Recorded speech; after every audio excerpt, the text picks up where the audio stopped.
জীবন, এই যে দেখেন কবর, এই যে কবরস্থান শুয়ে আছে তারা।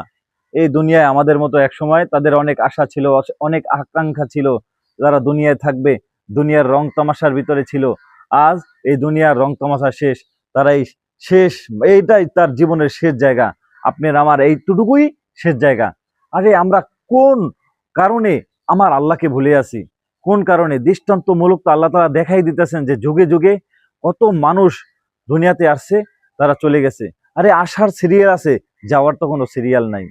আরে আমার দাদা আসছে, দাদার পরে আমার বাবা আসছে, তারপরে আমি আসছি, এভাবে সিরিয়াল আছে। যাওয়ার কি কোনো সিরিয়াল আছে? নাই।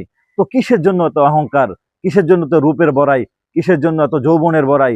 আহা, জীবন তো থাকবে না একদিন। দেখেন এরকম চলে যেতে হবে একদিন, আমাদেরকে মাটির সাথে মিশে যেতে হবে। আল্লাহ তাআলা কোরআনই বলে দিছেন যে মিনহা খলাকনাকুম ওয়া ফিহা নুঈদুকুম তারাতান উখরা। এই মাটি, এই মাটিতেই তোমাকে, মাটি দিয়েই বানানো হয়েছে, আবার এই মাটিতেই তোমাকে মিশে যেতে হবে। অতএব বড়াই না করে মানুষের প্রতি সদাচরণ করি, মানুষকে ভালোবাসি আল্লাহর জন্য। আপনি আমাকে আল্লাহর জন্য ভালোবাসবেন, আমিও আপনাকে আল্লাহর জন্য ভালোবাসবো ইনশাআল্লাহ। আসসালামু আলাইকুম ওয়া রাহমাতুল্লাহি ওয়া বারাকাতুহু।